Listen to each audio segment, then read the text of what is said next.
Hi dears, അങ്ങനെ ഓണമൊക്കെ കഴിയാറായി. നമ്മുടെ ഓണം സീരീസിലെ അവസാനത്തെ റെസിപ്പിയാണ് പൈനാപ്പിൾ പച്ചടി.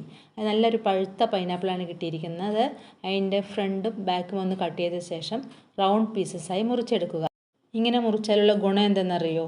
ഇതിൻ്റെ തൊലി കളയാൻ നമുക്ക് വളരെ എളുപ്പമായിരിക്കും. ഇങ്ങനെ ഓരോ പീസും എടുത്ത് അതിൻ്റെ തൊലി കളയുക.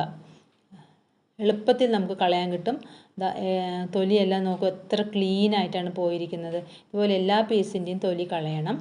ഈ കല്യാണ സദ്യക്കൊക്കെ പോയി കഴിഞ്ഞാൽ ഇലയിൽ വെജിറ്റബിൾസ് എല്ലാം വിളമ്പിയിട്ടുണ്ടാകും. ചോറ് വിളമ്പുന്നതിന് മുമ്പ് നമ്മൾ അവിടെ ഇരിക്കും. ചോറ് വിളമ്പുന്നത് വെയിറ്റ് ചെയ്തിരിക്കുമ്പോൾ ഫസ്റ്റ് എടുത്ത് കഴിക്കുന്ന കറിയാണ് പൈനാപ്പിൾ പച്ചടി. എനിക്ക് നല്ല ഇഷ്ടമാണ് പൈനാപ്പിൾ പച്ചടി. ഓരോ പീസും എടുത്ത് അതിലെ സെൻറ്റർ പീസ് മാറ്റണം. എന്നിട്ട് ചെറിയ ചെറിയ പീസായി മുറിച്ചെടുക്കാം. ചിലർ വലുതായി മുറിക്കും, നമുക്കൊരു മീഡിയം പീസായി മുറിച്ചെടുക്കാം. അങ്ങനെ എല്ലാ പൈനാപ്പിൾ പീസും മുറിച്ചെടുക്കണം. ഞങ്ങൾ വീട്ടിൽ 4 പേരുണ്ട്. അപ്പോൾ ഞങ്ങൾ 4 പേരും ഓരോ റൗണ്ട് എടുത്ത് കഴിച്ചു. അതിൻ്റെ ബാക്കിയാണ് നമ്മൾ കറി വയ്ക്കുന്നത്. അങ്ങനെ ഉള്ളതിനെല്ലാം മുറിച്ചെടുത്ത് ഒരു ബൗളിലേക്ക് ഇടാം. ഈ പൈനാപ്പിളിന് നല്ല മധുരമുണ്ട് കേട്ടോ. നമുക്ക് ഈ കഷ്ണങ്ങളെല്ലാം ഒരു കുക്കറിലേക്ക് ഇടാം. അതിലേക്ക് 1 ടീസ്പൂൺ മുളക് പൊടി, 1/4 ടീസ്പൂൺ മഞ്ഞൾപ്പൊടി, 1/2 ടീസ്പൂൺ ഉപ്പ്, 1 കപ്പ് വെള്ളം ഒഴിച്ച് നല്ലപോലെ മിക്സ് ചെയ്ത് 4 വിസിലിന് വെക്കുക. പൈനാപ്പിളിന് വേവ് ഇത്തിരി കൂടുതലാണ്, അതുകൊണ്ടാണ് 4 വിസിലിന് വെക്കുന്നത്. അപ്പോഴേക്കും നമുക്ക് അരപ്പ് തയ്യാറാക്കാം. അതിന് 3/4 കപ്പ് തേങ്ങ, 1/2 ടീസ്പൂൺ ചതച്ച കടുക്, 1 പിഞ്ച് ജീരകം, 2 പച്ചമുളക് ഇട്ട് അരച്ചെടുക്കാം. ഇതിലേക്ക് 2 ടേബിൾ സ്പൂൺ കട്ട തൈര് കൂടി ചേർത്ത് ഒന്നുകൂടി ഒന്ന് അരയ്ക്കാം. ഒരുപാട് ഫൈനായി അരയണമെന്നൊന്നുമില്ല, ഒരു വിധം അരച്ചെടുത്താൽ മതി. നമ്മുടെ കറി ഒന്ന് തുറന്ന് നോക്കാം എന്തായിട്ടുണ്ടെന്ന്.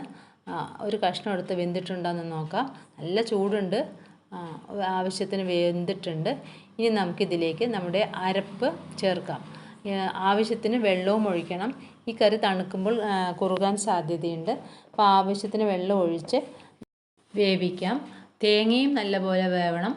അതുകൊണ്ട് നല്ലപോലെ ഇളക്കി കുറച്ച് സമയം അടുപ്പിലിരുന്ന് തിളയ്ക്കട്ടെ. ഇത് നല്ലപോലെ തിള വന്നിട്ടുണ്ട്. ഇതിലേക്ക് നമുക്ക് 2 കറിവേപ്പില ഒന്ന് ഞരടിയിട്ട് ഒന്ന് ഇളക്കി കൊടുക്കാം. നല്ലപോലെ തിളച്ചിട്ടുണ്ട്. ഇനി നമുക്ക് തന്നെ കുറുകിക്കോളും. നമുക്ക് ഇതിൻ്റെ ടേസ്റ്റ് ഒന്ന് നോക്കാം. ഉപ്പ് കുറവുണ്ടെന്ന് തോന്നുന്നു. ഒരല്പം ഉപ്പിട്ടിട്ടുണ്ട്. 1 ടേബിൾ സ്പൂൺ പഞ്ചസാരയും ഇട്ടിട്ടുണ്ട്. നല്ല ടേസ്റ്റ് ഉണ്ടാകും ഇതിൽ പഞ്ചസാര ഇട്ടാൽ. ഇനി നമുക്കിതിലേക്ക് കുറച്ച് തൈര് ഒഴിച്ച്, ഉടച്ച തൈര് ഒഴിച്ച് ഒന്ന് മിക്സ് ചെയ്യാം. അതിലേക്ക് ഒരു 10-15 മുന്തിരി ഇട്ട് നല്ലപോലെ ഒന്ന് ഇളക്കി കൊടുക്കാം. നമ്മുടെ കറി റെഡി ആയിട്ടുണ്ട്. കുറച്ച് ലൂസ് കൺസിസ്റ്റൻസിയാണ്, തണുക്കുമ്പോൾ ശരിയായിക്കോളും. ഇനി നമുക്കൊന്ന് താളിച്ചൊഴിക്കാം. അതിന് ഇത്തിരി എണ്ണ കൂടുതൽ ഒഴിക്കണം. 2 ടേബിൾ സ്പൂൺ എണ്ണ ചൂടാവുമ്പോൾ അതിലേക്ക് കടുക്, 2 വറ്റൽമുളക്, കുറച്ച് കറിവേപ്പില ഇട്ട് ഇളക്കി നമ്മുടെ കറിയിലേക്ക് ഒഴിച്ചു കൊടുക്കാം. അതിനുശേഷം നല്ലപോലെ ഇളക്കിയാൽ നമ്മുടെ പൈനാപ്പിൾ പച്ചടി റെഡി. നിങ്ങൾ ഇതുപോലെ ഒന്ന് ഉണ്ടാക്കി നോക്കണേ. Thank you, dears.